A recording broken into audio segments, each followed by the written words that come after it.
Olá, meus queridos. Quero fazer uma gravação aqui a respeito do profeta Amós, no capítulo 5.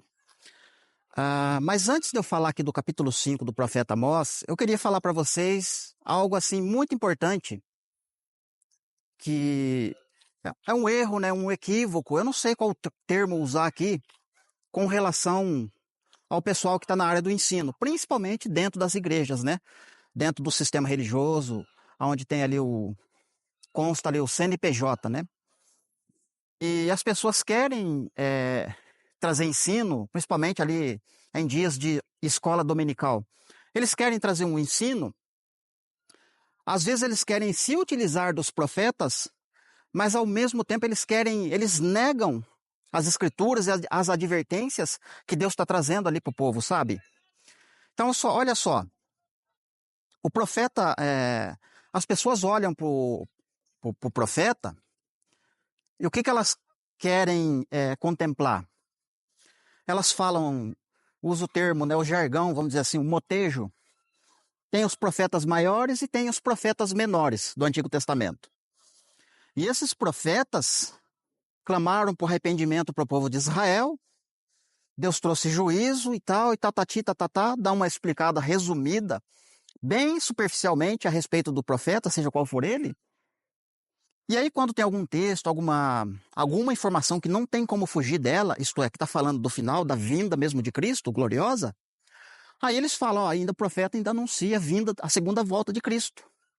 Como se o profeta estivesse sendo usado para repreender o povo de Israel. Aí, dentro da profecia desse profeta, fica 2000 anos de histórias sem nenhuma repreensão, como quem diz, bom, se a igreja está em Cristo, ela não vai estar em pecado, né? Então ela não vai precisar desse tipo de repreensão com relação ao que o próprio profeta está dizendo. Só que a gente que está estudando há algum tempo, a gente sabe que todos os profetas foram levantados para trazer informações a respeito do Messias que haveria de vir. Junto com este Messias, surgiria um povo, um público, uma galera que iria segui-lo em massa. Ou seja, essa galera que vai seguir, eu vou voltar aqui o caminho, queridos, por causa que vocês estão vendo ali no fundo, ó, muitos gansos, né? Eles fazem barulho. Então eu vou pegar outro caminho aqui. Como se o profeta então estivesse visualizando Cristo, às vezes eles até conseguem identificar o Messias, o ungido ali dentro da profecia, mas eles não conseguem identificar o público que está acompanhando o Messias, que está sendo alcançado pelo Messias. Claro que dentro desse ministério do Messias, no profeta, você tem que ler com atenção e ver quem é que está sendo abençoado e quem é que está sendo amaldiçoado. E tem tudo isso para examinar dentro do profeta, né? Tem aqueles que caíram e tem aqueles que foram levantados pela palavra, né? Pelo ministério dos profetas. E depois, posteriormente, através do Messias, né? Que viria o auge dessa profecia. Então eles anulam tudo isso. Qualquer profeta que eles vão trazer um ensino, eles falam do contexto histórico, distorcidamente, porque eles não conhecem a história de verdade, eles não leem conforme está escrito. Porque se ler de verdade e trazer o que está escrito na lata, eles têm que desfazer das doutrinas, que são muitos livros que foram vendidos, 50, 70 anos de ministérios pregando errado, como que vai voltar atrás? Não vai querer voltar atrás. Simples assim. Então o profeta Amós começa falando, caiu a virgem, a casa de Israel, e não tem quem a levante. De fato, não vai ter como levantar mesmo, justamente por causa dessas coisas que eu estou falando aqui. Por causa de negar e de... como que eu vou dizer o termo aqui? Além de negar, ainda furta, né? E o próprio profeta Amós vai falar que eles furtam, eles roubam a mensagem de Deus, não permitem que a mensagem chegue até o povo. Então, Deus fica assim muito zangado para falar desse público. E eu quero ler com vocês agora um verso só, que se encontra mais para baixo no capítulo, ali por volta do capítulo versículo 17 e 18, ali do profeta Amós. A gente vai dar uma lida neste versículo e a gente segue com essa meditação. E vocês vão ver que para quem é que está destinado uma parte, pelo menos. É óbvio que Deus está trazendo repreensão e está desfazendo muitas doutrinas. através do ministério do profeta. Ele está aproveitando ali, porque já que tem um contexto de 2000 anos de história, e são muitas coisas que vão acontecer dentro desse tempo, Deus já se antevê através do profeta e denuncia, como ele pode prever o futuro. Ele denuncia e mostra, né? E quem estiver atento vai perceber. Vamos ler um versículo agora. Amós, capítulo 5, versículo 18. Ele já falou bastante coisa nos textos acima. Daqui a pouco a gente vai fazer mais leituras, mas eu quero ler o verso 18, fazer algumas perguntas dentro do texto, e alguns de vocês, sem eu explicar, já vão pegar a revelação do texto, já vão entender o que Deus está falando nesse verso 18 aqui. Então vamos lá. Ó. Ai de vós que desejais o dia do Senhor. Para que vocês desejam, vós, o dia do Senhor? É dia de trevas e não de luz. Vocês acabaram de ver aí o versículo 18 do capítulo 5 de Amós, né? Ai. Quando Deus fala ai, é porque ele está falando de algo de juízo. Ele não está falando de ai, de um tapinha, de um empurrão, sabe? Ou até mesmo uma bofetada no rosto de alguém. Ele está falando ai porque é juízo. Ai de vocês que desejam o dia do Senhor. Porque o dia do Senhor não é luz e sim trevas. Mas por que vocês desejam o dia do Senhor? Então Deus faz um questionamento, parece até contraditório, né, o que ele está falando. Mas olha só. Quem não conhece Jesus, eu tenho certeza que Deus não está falando para essa pessoa. Porque quem não conhece Jesus não deseja o dia do Senhor. Quem está na cachaça, no carnaval, no forró-bodó, no adultério, na fornicação, seja qual for o tipo do pecado, essa pessoa não pensa em Deus. Ela não quer saber de dia do Senhor, ela não deseja. Pelo contrário, eu quero que demore mais ainda, porque eu possa pecar ainda mais. Quanto mais ele demorar, melhor é para mim. Mais eu vou pecar, mais eu vou desfrutar dos prazeres desta vida. Então a gente sabe que ele não está falando. Prova disso que eu estou falando, lá em Romanos Paulo fala que Deus não leva em conta o nosso tempo de ignorância. Então o nosso tempo de ignorância com relação ao Senhor Deus, ele não conta isso. Isso para ele não faz a diferença. É a partir do momento que você recebe a Jesus, o Messias, e você começa a entender o que é palavra, qual é a vontade do Senhor Deus com relação à sua vida, é a partir desse momento que ele vai começar a contar. Então, ai de vocês que desejam o dia do Senhor. Então, esses pecadores, não são eles que Deus está falando, ai de vocês. Então, a gente começa a entender que é para cristãos que Deus está falando, né? Ai de vocês que desejam o dia do Senhor. O próprio Jesus ali nos evangelhos, quando ele vai falar algo semelhante, ele vai dizer, né? Olha, não pensa vocês que eu vim trazer paz para a terra, porque eu não vim, não. Eu vim para trazer espada mesmo. E olha que eu queria que já tivesse tudo pegando fogo. Como quem diz, né? Eu queria que o chicote estivesse estralando já. Mas como não era o tempo, então, né? Deixa de lado. Mas já ficou um aviso ali, não, né? E o pessoal que é da linha pós-tribulacionista, eles têm sim um desejo de que Cristo volte logo para resgatar o corpo do pecado, sabe? Existe uma esperança. Existem algumas coisas que a gente pode sim desejar, ter esperança de que Cristo vai voltar. Só que quem sabe das coisas que vão antevir antes de Cristo voltar, não tem o desejo dele vir, porque sabe que tem a prova primeiro, sabe que tem coisas a acontecerem. Quando as coisas ruins, o tempo mau chegar à sua época de cumprimento, a gente vai saber que vão faltar ainda 7 anos para Cristo voltar. Então, para nós, pós-tribulacionistas, não faz sentido a gente desejar o dia do Senhor. A gente deseja que comece logo a última semana. Porque dali a gente vai ter uma data. Opa! Aí a gente já começa a fazer a contagem regressiva. Mesmo assim, é um desejo, mas existe um tempo para isso acontecer. Só que Deus está dizendo, ai de vocês que desejam o dia do Senhor. Só que o contexto é que vai comprovar para quem é que ele está falando. Sabe? O contexto do capítulo. As explicações anteriores e posteriores é que vão explicar para quem é que ele está falando. Ai de vocês.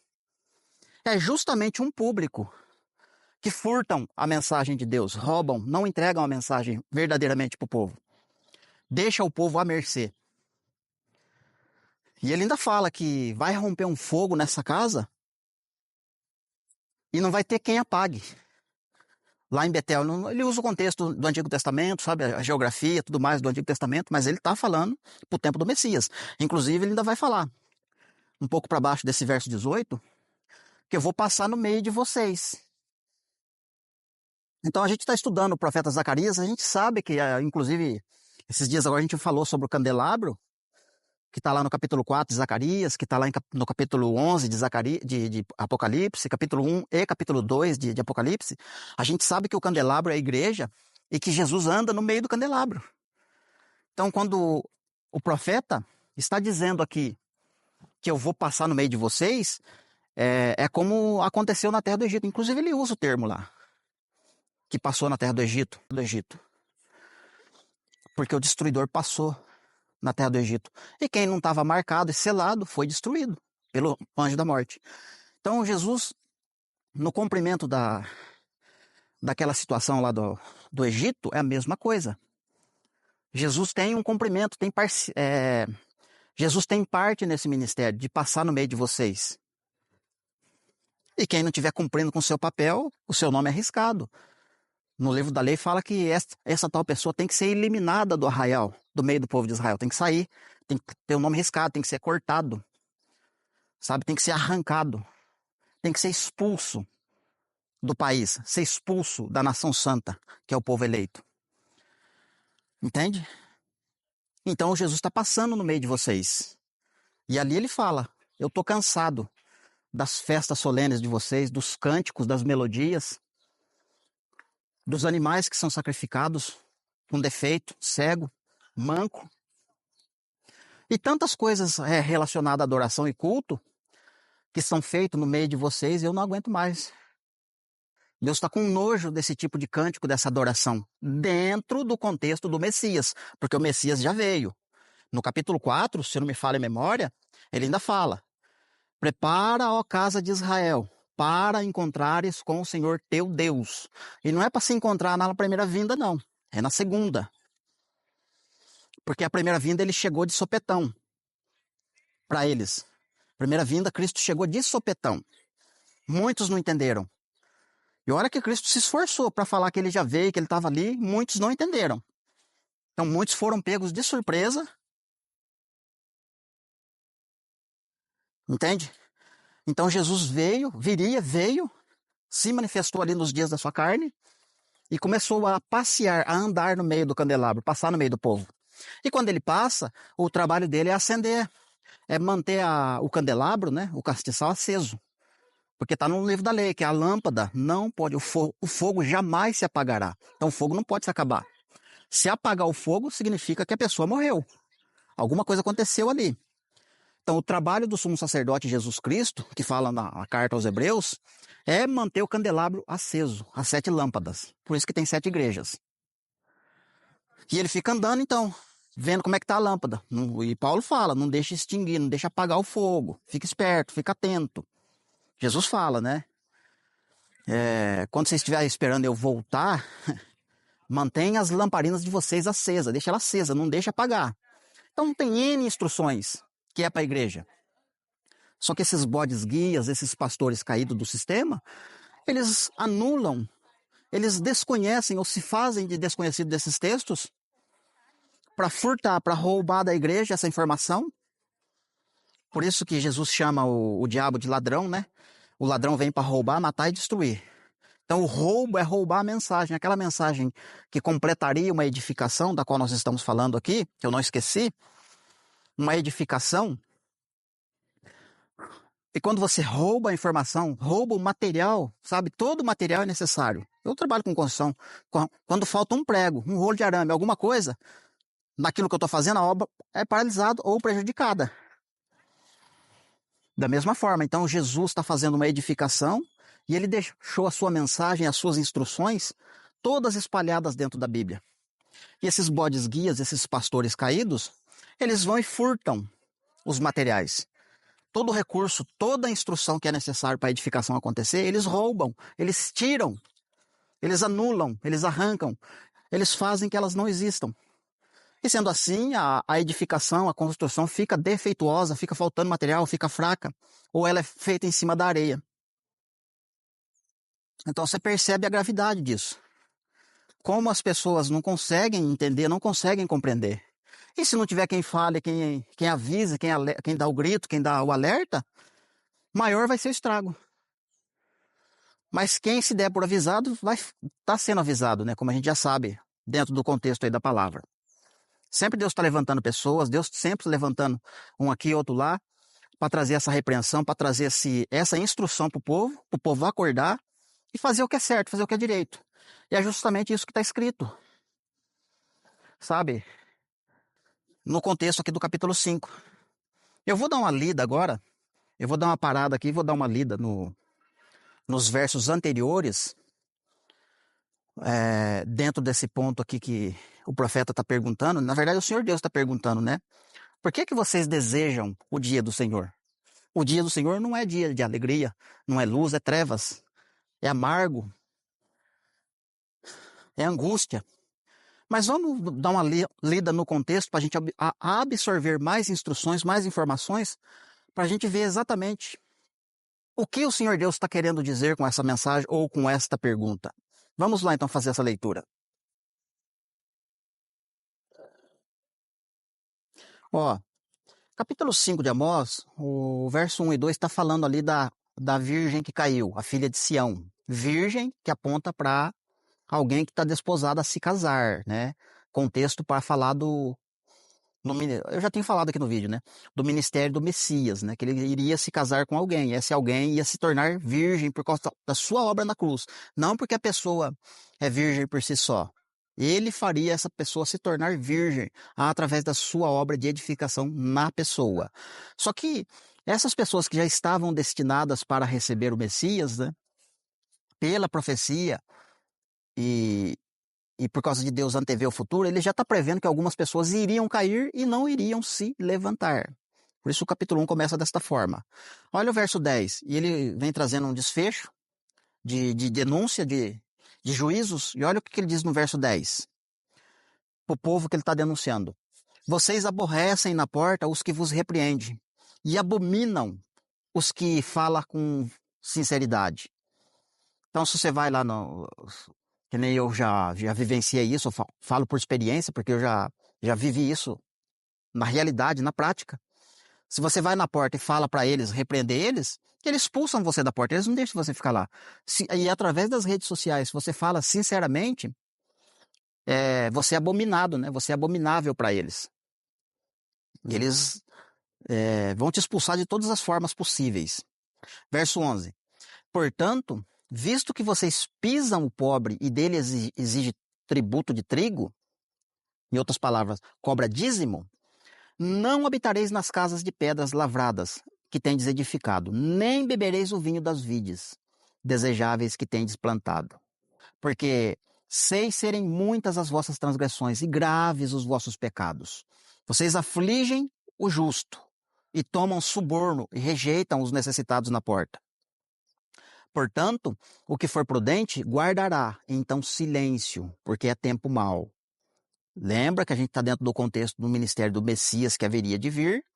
Existe o grupo condenado e existe o grupo absorvido, o grupo abençoado e o grupo amaldiçoado. Grupo em Cristo e grupo fora de Cristo, dentro da profecia, tudo misturado. Então, o que for sábio e prudente, vai guardar em silêncio, porque o tempo é mau para aqueles. 14. Buscai o bem e não o mal, para que vocês vivam. Assim o Senhor Deus dos exércitos estará convosco, como vocês dizem. Aborrecei o mal e amai o bem. Estabelecei na porta o juízo. Talvez o Senhor Deus dos exércitos se compadeça do restante de José.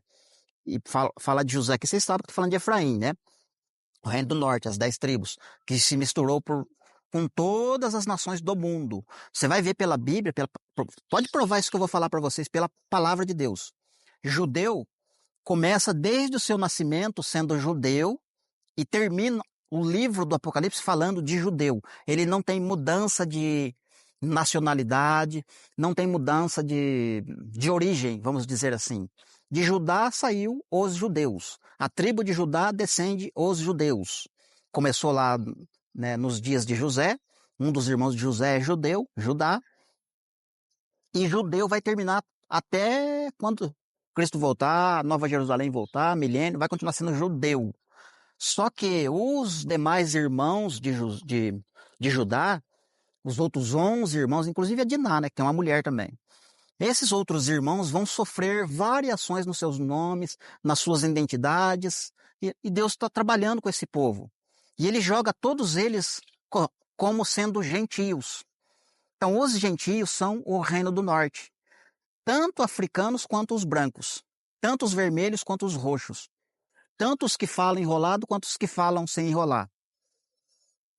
Se você for lá no Egito, tem pessoas que pertencem a Efraim, ou o Reino do Norte. Se você for no Japão, o pessoal do olho puxado, tem Efraimita lá. Porque Efraim, o Reino do Norte, as 10 tribos, inclusive Diná, se misturaram com os povos no meio das nações. Não tem como mais distinguir quem é Efraim. Está no meio dos povos. Por isso a Bíblia chama de gentio. O africano é gentio, o japonês é gentio, o romano é gentio, o grego é gentio, sabe? O arábio é gentio, o muçulmano é gentio, o índio é gentio. Todos são gentios, exceto os judeus. Tá vendo? O judeu não muda. Só que para falar dos gentios, você vai por todas as nações, são chamadas de gentílicas, gentios. Entende? Então, quando Deus está falando do restante de José, ele está dizendo do restante que escapou do juízo, o restante que escapou da maldição, o restante que escapou do corte, o restante que escapou das obras que Deus faz, né? Que não foi expulso. Restante de José. Então, José se multiplicou de forma incontável no mundo, porque se misturou no meio dos povos. Para tudo quanto é nação que você for na Irlanda, tem filho de José lá. Se você for na Austrália, tem filho de José lá. Se você for na Argentina, tem filho de José. Sabe, todos os países contêm filhos de José. Todos os filhos de José são gentios. É isso que o texto está dizendo, a Bíblia fala desta forma. Gentios. Beleza? Ok. Portanto, verso 16. Assim diz o Senhor Deus dos exércitos. Em todas as praças haverá pranto, e em todas as ruas dirão, ai, ai. E ao lavrador chamarão para chorar. E para o choro, os que sabem chorar, prantear. Então vai haver pranto, vai haver choro. Assim como houve na terra do Egito, houve choro e pranto, por causa do anjo, por causa do destruidor que passou, separando quem era e quem não era. Então Cristo assume esse papel no seu ministério, e agora ele está passeando na terra do Egito, que é o mundo. E agora ele precisa fazer esse trabalho. Não está selado? É cortado? Não, não é bem por aí. Não é desse jeito, não. Primeiro ele chama, ele lança o clamor lá, o grito. Ele chama para o arrependimento, ele manda a mensagem. E Deus sabe quem recebe a mensagem e quem não recebe, no coração. Você entendeu? Recebeu a mensagem, vai começar a trabalhar de mudança de vida? O anjo não vai passar em você. Recebeu a mensagem, fez vista grossa, não está nem aí? Então, vai ser cortado, vai ser expulso da nação, vai ser eliminado. 17. Em todas as vinhas haverá pranto, porque passarei pelo meio de ti, diz o Senhor. Lembrou do Egito, né? Ai de vocês que desejais o dia do Senhor. Para que vocês desejam o dia do Senhor? É dia de trevas e não de luz. Então aqui eu vou finalizar a pergunta, né? Que eu dei uma volta grande, enorme, para falar aqui desse verso. Se você procurar no contexto cristão de hoje, o único público que deseja o dia do Senhor são os pré-tribulacionistas. As pessoas que acreditam que vão ser arrebatados a qualquer momento. Então, para eles, o dia do Senhor vai ser a qualquer momento.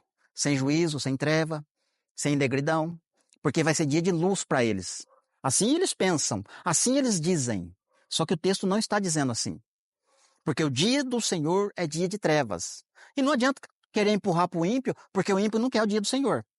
O ímpio quer que demore mais. Aliás, o ímpio deseja que nem venha mesmo. O ímpio vai torcer que a batalha do Armagedon sofra uma alteração, além do que já está escrito. Porque está escrito que Jesus vai vencer. Mas para o ímpio, ele deseja que essa batalha, que Deus, nessa visão, nessa profecia, errou, e que os ímpios vençam Jesus na batalha do Armagedon para que eles continuem reinando, para que eles continuem, ou seja, para que Cristo não venha e não aconteça o que está escrito. Então não adianta empurrar para o ímpio, que não é para o ímpio, não é para o pecador. É para aquele que carrega a Bíblia e aquele que deseja o dia do Senhor. Isto é, deseja o dia do Senhor sem se passar por disciplina, sem ser corrigido, sem ser repreendido, sabe? Sem se cuidar do corpo, isto é, parar de furtar a mensagem de Deus, parar de enganar, parar de ensinar coisa errada e tantas outras coisas que a gente vê por aí. Verso 19. É como se um homem fugisse de um leão e se encontrasse com um urso. Você foge do leão e você pensa assim, tá falando lá do império da Babilônia, lá de Daniel, não é para hoje. Então esse texto não é para mim. Lembra que Pedro fala que o vosso adversário anda rugindo como leão para ver quem possa tragar? É para Babilônia que ele está falando? Por que Pedro está falando isso então? É como se encontrasse com um urso. Ou como se entrando numa casa, encostasse a mão na parede e fosse mordido pela cobra. E a gente sabe que no Novo Testamento a cobra é o dragão, e que o dragão é Satanás. Aquela velha cobra, o diabo, Satanás, o sedutor de todo mundo. Só que a pessoa, então, se esquiva da mensagem dos profetas, se esquiva e distorce a palavra dos apóstolos e continua como se nada tivesse acontecendo. Aqui Deus não faz mal nem bem, aqui eu vou ser arrebatado secretamente a qualquer momento e vai ser só glória, vai ser só bênção. É só se vigiar em santidade. É essa santidade falsa, inclusive, sem entendimento. Santidade cega, santidade sem entendimento. Porque se mantém santidade é examinar as escrituras e ver o que está errado e corrigir. Só que eles não lê Bíblia, não examinam a escritura, só quer falar de arrebatamento secreto e de fazer as coisas costumeiras, como os babilônicos fazem ou faziam, e vão fazer no futuro, inclusive, porque o livro do Apocalipse mostra isso. Que eles não deixam de fazer, de adorar os seus ídolos, as suas imagens de ouro, de pedra, de prata, de madeira, e até seres humanos. Eles não deixam de idolatrar, eles não deixam de praticar essas obras quais os profetas já estão denunciando. Fala para mim. Esse povo que está querendo o dia do Senhor, não pode acontecer uma guerrazinha em algum lugar. Já até esfrega a mão, beleza, está chegando a hora. Porque Israel é o relógio de Deus. Se complicar as coisas para Israel, o arrebatamento acontece. Porque daí Israel vai para a grande tribulação e a igreja é arrebatada. Nós vamos encontrar com o Senhor e para as bodas. Bênção, dia do Senhor, vem logo o dia do Senhor. Vai, destrói logo Israel logo. Para que vocês querem o dia do Senhor? Por que vocês desejam tanto? Esse dia não é dia de luz, é dia de trevas. 20. Não será, pois, o dia do Senhor trevas e não luz. Não será completa a escuridão, sem nenhuma claridade. Aí vai entrar por... não, tem mais um verso aqui para baixo, olha lá. 21. Aborreço e desprezo as vossas festas, e com as vossas assembleias solenes eu não tenho nenhum prazer. É em Cristo ele está falando. Ele falou para o contexto histórico literal, com certeza, mas visando o ministério do Messias que ia acontecer tudo de novo, conforme está acontecendo aqui. E ainda, que me ofereceis holocaustos nas vossas ofertas e manjares, não me agradeis deles. Nem atentarei para as ofertas pacíficas dos vossos animais cevados. Afasta de mim o estrépito dos seus cânticos, porque não ouvirei as melodias das tuas liras. Antes, corra o juízo como as águas, e a justiça como o ribeiro perene. Deus quer justiça. Buscar em primeiro lugar o reino dos céus e a sua justiça, e as demais coisas, todas que vocês desejam, vos serão acrescentadas. Mas a justiça eles não querem buscar, muito menos o juízo. Praticar o juízo, fazer justiça. 25. Apresentaste-me vossos sacrifícios e ofertas de manjares no deserto por 40 anos, ó casa de Israel. Sim, levaste Sucote, o vosso rei, e Quium, a vossa imagem, e o vosso Deus estrela, que fizestes para vós mesmos. Por isso vos desterrarei para além de Damasco, diz o Senhor dos Exércitos. É o seu nome. Aí agora que finalizou. Então veja que... Vamos ver se fechou mesmo. Fechou. Então veja que Deus está entregando uma mensagem aqui assim, de repreensão e de juízo para Israel, histórico, literal, mas falando do contexto da vinda do Messias. Entende? E o seu corpo, o povo que vai estar presente nesse período de história. E as coisas relativas. Então esse público aí do arrebatamento secreto que quer o dia do Senhor rápido, para que vocês querem o dia do Senhor? O dia do Senhor não é dia de luz, é dia de trevas. E a gente sabe que essa mensagem é para o pré-tribulacionista. Oxalá que os pré-tribulacionistas ouvissem essa mensagem e entendessem. Mas eles não vão ouvir e não vão entender. Se ouvir, vai fazer vista grossa. como está escrito aqui, como a gente leu. E porque eles não estão nem aí para a mensagem. Eles não querem saber da mensagem. Amém, meus queridos? Falando para vocês o contexto do ministério do Messias aqui dentro do profeta Amós. Eu peguei só o capítulo 5, né? Mas a gente precisa do profeta inteiro, na verdade, para pegar uma mensagem mais abrangente. Mas aqueles 5 já deu para ter uma noção, né? Uma ideia. Se você for ler lá em Efésios capítulo 2, a gente vai ler daqui a pouquinho. Em Efésios capítulo 2, Paulo fala que nós, os gentios e os judeus, que foram unidos na cruz, ele fala no início do capítulo 2, inclusive. Nós, judeus e gentios, que fomos unidos em Cristo, estamos sendo edificados sobre o fundamento dos apóstolos e dos profetas.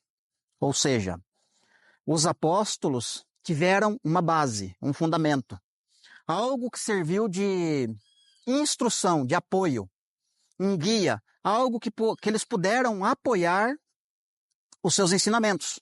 Então, os apóstolos tiveram que recorrer aos profetas para poder trazer os ensinos, escrever as cartas, as repreensões e as práticas concernentes à nova aliança que Cristo fez. E então, eles tiveram a base. E os profetas,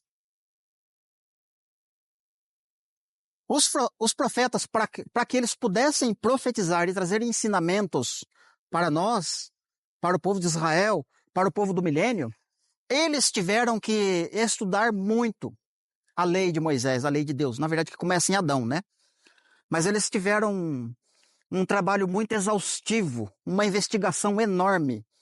Eu fico imaginando o quanto esses homens, esses profetas do Antigo Testamento, se dedicaram em entender a lei de Deus a fundo e conseguiram enxergar o Messias, o Cordeiro que haveria de ser morto.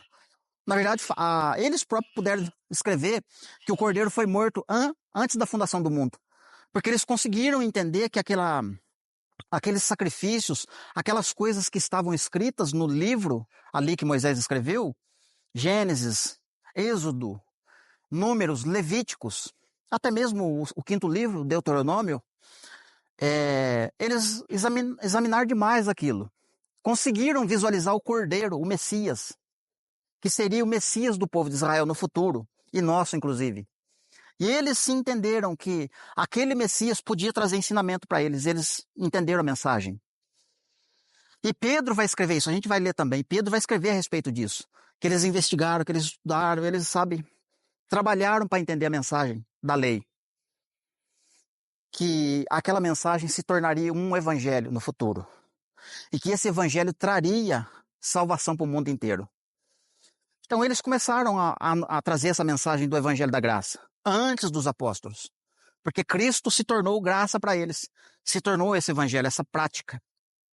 Eles entenderam pelo livro da lei que a prática que Moisés estava exigindo espiritualmente falava do Messias, falava da vida do cristão e como o homem deveria proceder diante de Deus e dos homens. E eles entenderam tudo isso e passou para a gente a profecia.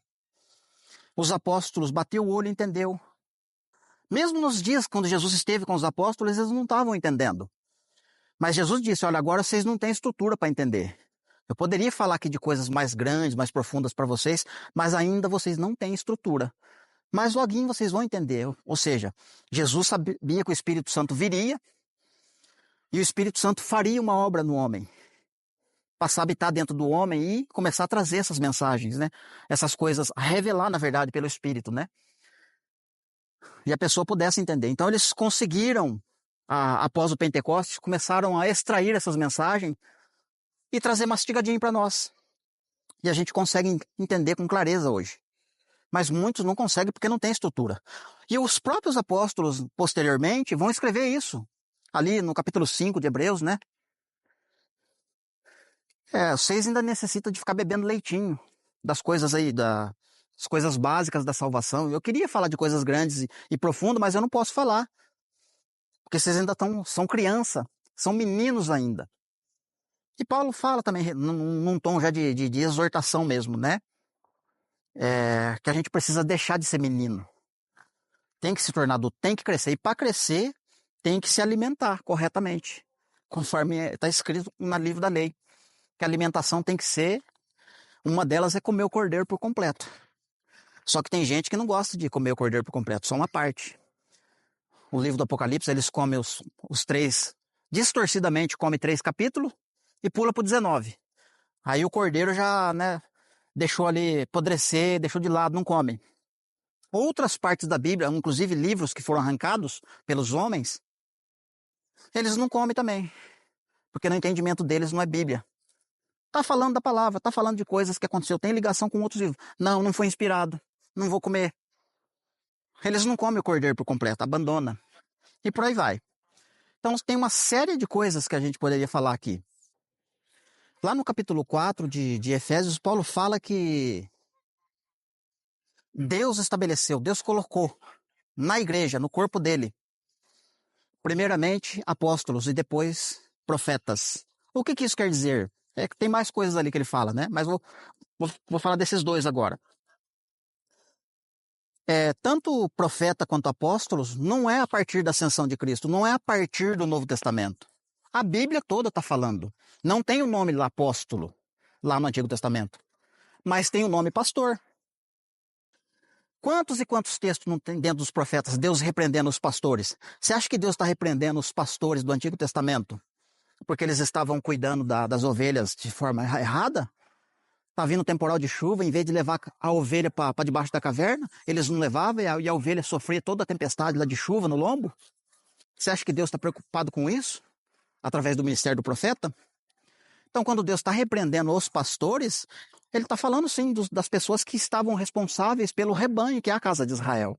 Eles estavam conduzindo perfidamente o povo. Não estavam apacentando o rebanho corretamente como deveria. São pastores do Antigo Testamento. Deus aproveita o momento histórico ali dessa repreensão, como ele consegue prever o futuro, sabe que vai acontecer de novo, aquela profecia se torna de duplo cumprimento. E assim ele repreende os pastores do Novo Testamento também. E muitos. E não é à toa que o próprio Pedro vai falar, né? Apacentai o rebanho que vos foi confirmado, com paciência, com amor, com diligência, etc. Mas não é para apacentar, abrir uma porta de igreja em certo lugar, colocar uma música alta lá para disputar com o funkeiro, com as pessoas do vizinho, e falar em língua e começar, sabe, falar que está tendo salvação ali, que as pessoas têm que ir lá para congregar, porque não sei o quê. Não é isso que Deus está falando. Não é isso que a carta de Pedro está dizendo. Apacentai o rebanho que vos foi confirmado. Apacentar rebanho tem a ver com ser honesto, ser sincero. Falar verdadeiramente o que o texto está dizendo, o que Deus quer que você fale. Doa quem doer, porque nós não fomos chamados para agradar homens. Nós não fomos chamados para defender placa de igreja, bandeira de igreja, seja qual for o tipo de igreja. Sabe? As pessoas, a gente está vendo aí hoje, inclusive, um movimento muito triste acontecendo de pessoas que estavam no nosso meio, hoje defendendo bandeira de igreja, 4 dimensões de reino, 4 bandeiras, 4 dimensões não sei o quê, ainda tem a ousadia, eu nem sei se posso falar ousadia, ou se a falta de sensatez em dizer que se você não conhecer as 4 dimensões do reino, você não é capaz de entender o que é a eleição. Pessoas que estavam no nosso meio, andando junto com a gente, se extraviaram, se desviaram, abandonaram o rebanho. Não estão apacentando o rebanho de Cristo, não. Agora você tem que entender as 4 dimensões do reino para poder saber o que é eleição, se a Bíblia está dizendo. E outra, o assunto de eleição, os iniciantes, né? Quando eu comecei a entender de Bíblia, eu já entendi o que era eleição, que é pela presciência de Deus. Nunca foi por amor, nunca foi, sabe, do jeito que eles estão querendo ensinar aí. Então é desse jeito, queridos. As pessoas querem defender placa, bandeira. Esquece de defender o que é certo, o que é reto, que é a própria palavra. E aí se infiltra em grupinhos, em panelas, onde eles vão cavando a sua própria sepultura, porque tem que defender. Porque se eles tentar defender a verdade estando em uma panela, isto é, estando em uma Babilônia, eles vão derrubar a casa de onde eles estão. Ou as pessoas que estão com eles, aliançados, vai gerar contenda. E não pode ter contenda no meio do povo de Deus. Tem que andar em unidade, tem que ter amor. Não pode ter, sabe, contenda, não pode ter divisão.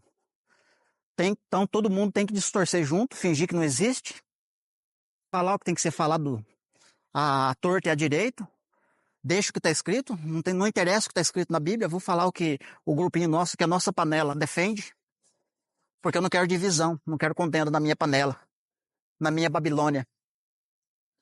Entende? Então, se a pessoa não está disposta a defender a verdade, ela não vai conseguir, sabe, apacentar o rebanho, como Pedro está falando, para apacentar o rebanho. Porque para apacentar o rebanho tem que... É um monte de coisa que a pessoa precisa fazer e falar. E renunciar, inclusive. Agora, essa galera que está aí dentro do sistema dos pastores caídos, o que eles defendem lá? Você lembra daquela passagem lá do rico jovem, que Jesus, ele falou para Jesus, ó Senhor, tenho observado a lei e os mandamentos desde a minha infância. O que eu preciso fazer para alcançar o reino? Jesus falou para ele, vende toda a sua herança, a sua riqueza, dá para os pobres, vem depois e me segue. Ele parou, pensou, falou, não vai dar certo não posso fazer isso. Muita coisa. A mesma ideia você pode jogar hoje nesses pastores. Larga a mão dessas heresias que você está ensinando aí, abandona tudo isso aí, tudo que você fez até hoje, vem e me segue. Eles vão pensar, mas faz 70 anos que eu vendo o livro, faz 50 anos que eu prego isso, faz 50 anos que eu ensino, muitas pessoas já morreram o que eu ensinei, como é que eu vou desfazer isso? Eu não posso abandonar essa mentira, eu não posso abandonar essa heresia, eu vou continuar. Não posso seguir Jesus e deixar tudo isso para trás. Não vai dar. É a mesma coisa, eles não conseguem mais sair. Armaram uma arapuca, cavaram a cova e não conseguem sair de dentro. E se não cavou a cova, não armou a arapuca, estão presos com as suas próprias palavras. Porque fazem alianças com pessoas que não têm aliança com Deus. Fazem alianças sem a permissão de Deus, essa é a verdade.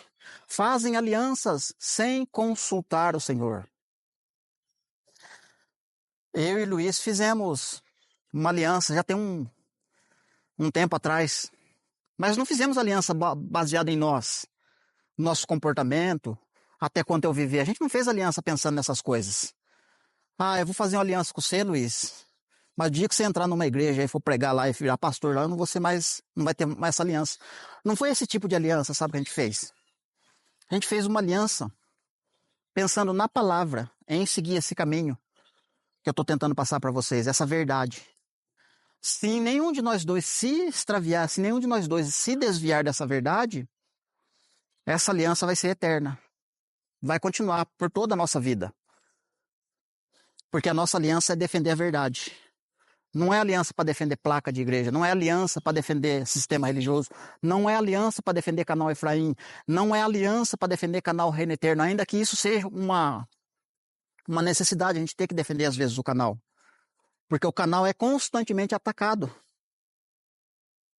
Constantemente. Há uns dias atrás a gente passou aí por um perrengue, aí quase derrubaram o canal do Luiz.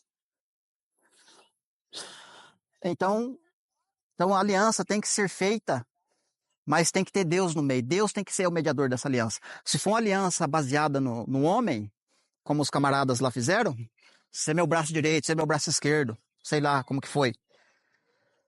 Uma aliança baseada no PR, baseada no pastoreio, uma aliança baseada em Babilônia, cujo mediador foi Nabucodonosor, sinto muito, não vai vingar.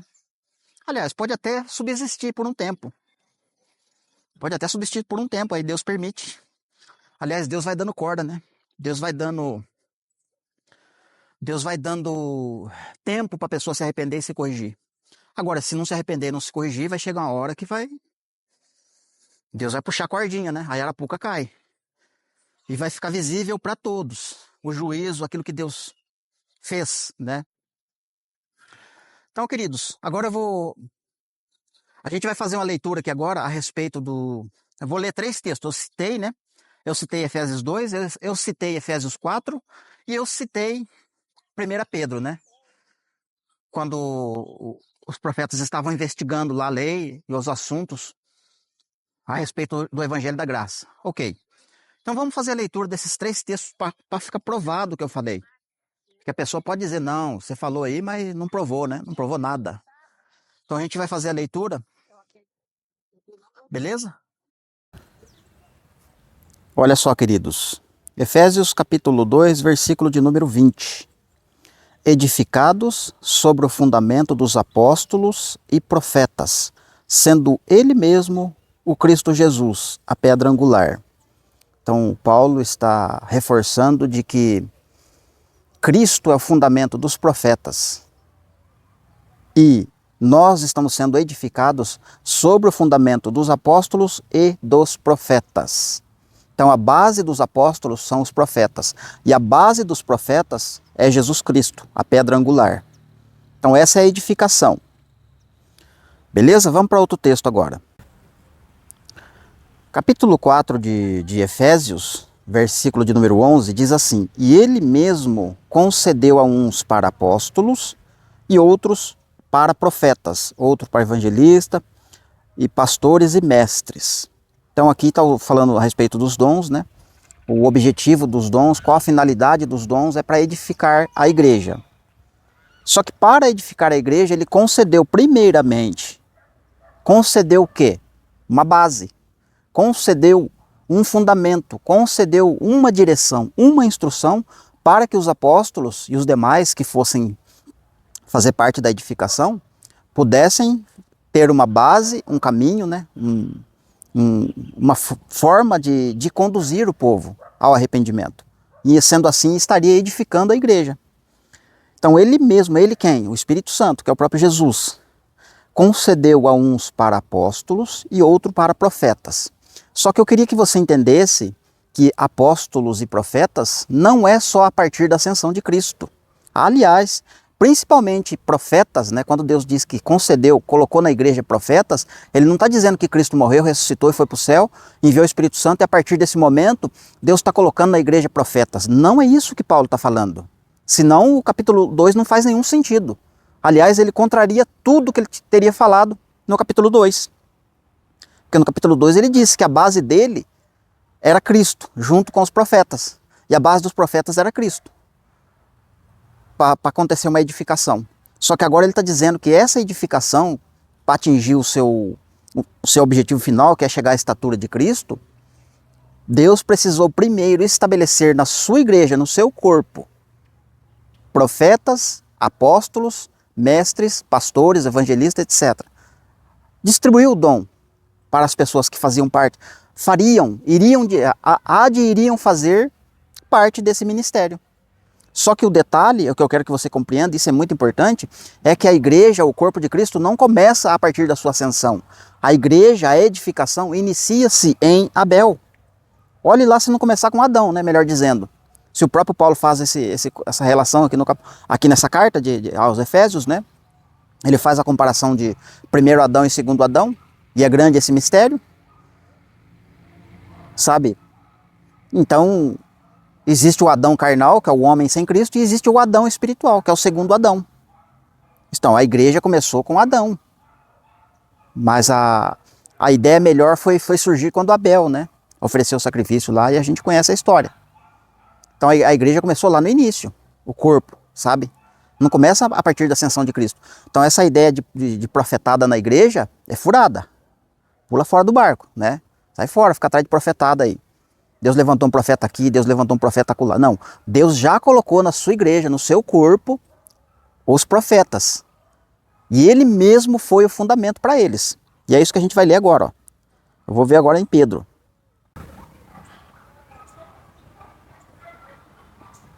Ó, 1 Pedro capítulo 1, versículo de número 11. Vamos pegar aqui o 10 primeiro, vai. 10 e o 11, né? Foi a respeito desta salvação que os profetas indagaram e inquiriram, os quais profetizaram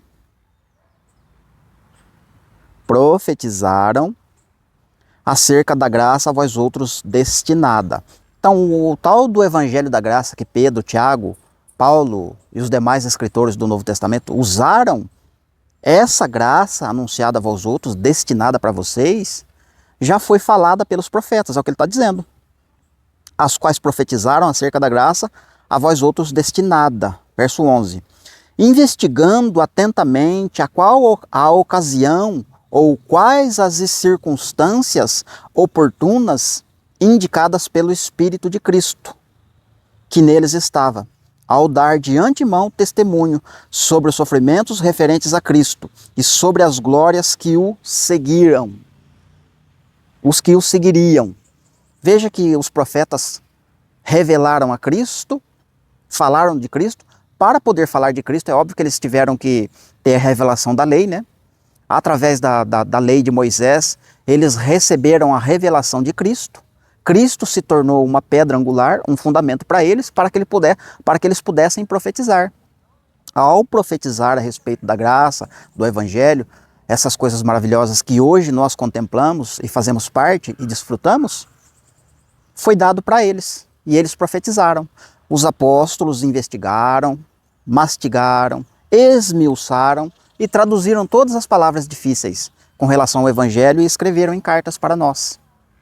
E essas cartas são fundamentos, são diretrizes, são instruções para a igreja, que já foi falada anteriormente pelos profetas. Entendido? Então, beleza. Então, esses 3 versículos é a base do nosso estudo aqui, para falar do profeta Amós, né? A gente está vendo aqui o vídeo, você que assistiu o vídeo até aqui, né? Agora você acabou de ver a leitura, e tudo isso que foi falado até agora na gravação, você percebe que tem um fundamento, tem uma base. E que Cristo já estava falando com a sua igreja naquele período. Isto é, a igreja já existia naquela época, antes daquela época também. Ou seja, o corpo de Cristo sempre existiu, desde Adão. E Cristo está falando com o seu corpo, ele está edificando o seu corpo. Porque quem ama o seu corpo, cuida dele, né? Não é assim que Paulo fala? Cuida, não deixa o corpo apodrecer, não deixa o corpo cair. É óbvio que a profecia aponta coisas mais, né? Muito mais coisas. Mas a gente está vendo pela palavra que Jesus já estava falando. Aí vem esses pastores caídos do sistema e querem pregar um amor falso, um amor fingido. Tem que falar com mansidão, tem que falar devagarzinho, tem que falar com cuidado. Por que Jesus está metendo a boca no trombone aqui através do profeta Amós? Descendo a madeira sem dó? Porque ele já sabe que tipo de pessoa que está ouvindo, que está precisando ouvir, melhor dizendo. E que não vai se arrepender e que não vai voltar atrás, vai continuar fazendo as mesmas coisas, assim como o povo de Israel fazia antigamente. Então Jesus está assim. Olha quando ele chegou lá para falar com os fariseus. Quando é que ele falou com os fariseus, saduceus e os mestres da lei? Com amor, com carinho. Ah, não, vamos tirar aqui o carrapicho aqui do seu cabelo, dá licença um pouquinho. Quando é que ele passou a mão na cabeça deles? João Batista. Quando é que ele passou a mão? João Batista tratava bem o povo de Israel que iam lá para ser batizados e se arrepender dos seus pecados. Mas quando chegava um fariseu, um mestre da lei, alguém relacionado à liderança, algum príncipe, ele chamava de raça de víbora. Quem é que destinou vocês a fugir da ira vindoura? Então não existe esse negócio de falar com mansidão. Existe a mansidão que é um fruto do Espírito, mas essa mansidão é para aqueles que estão em obediência, aqueles que estão concordando com a repreensão e fazendo alguma coisa para mudar a situação dela. Ela entendeu que ela está em pecado, que ela precisa mudar, e aí o Espírito Santo vai ser aquela voz tranquila e suave para aquela pessoa, para consolar ela, para ela continuar no caminho certo. Agora esses pastores caídos querem usar a mansidão do Espírito Santo, a mansidão, que é um fruto, para bajular pecado, para bajular pessoas que não querem se arrepender, pessoas que não querem mudar de vida. Isso para mim não é evangelho, isso para mim não é cristão. É ministro de Satanás disfarçado de anjo de luz, apresentando um outro evangelho. Nada mais, nada menos que besta da terra. Beleza? Então vamos seguir agora com o vídeo aí, em nome de Jesus. Queridos, a gente acabou de fazer a leitura então dos 3 textos que eu estava devendo. Efésios 2, Efésios 4 e 1 Pedro capítulo 1, versículo de número 9, 10, 10 e 11. Algo aqui, né? Não lembro aqui com certeza.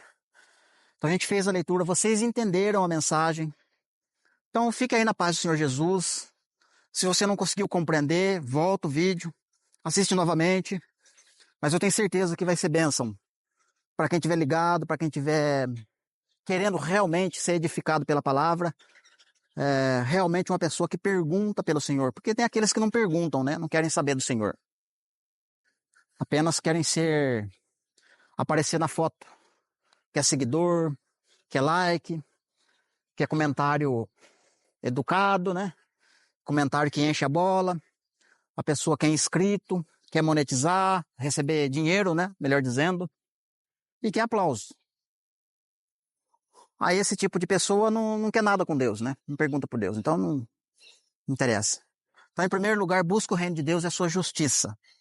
E para buscar o Senhor Deus, um detalhe que eu quero finalizar. Para buscar o Senhor Deus, não é ir numa igreja que você vai mostrar para Deus que você está buscando Ele. Se você for numa igreja, você vai mostrar para as pessoas que você está querendo mudar de vida, que você está querendo abandonar algumas coisas e que realmente você está querendo buscar a Deus.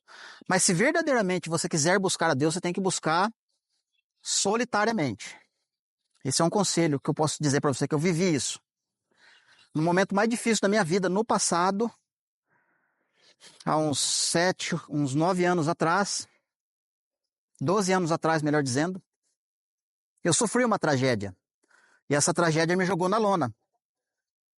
Então eu precisei buscar o Senhor Deus para me recuperar da queda. E eu posso dizer para vocês, eu busquei em solidão. No início, na verdade, eu fui buscar na igreja, sim, para falar a verdade. Fui na igreja.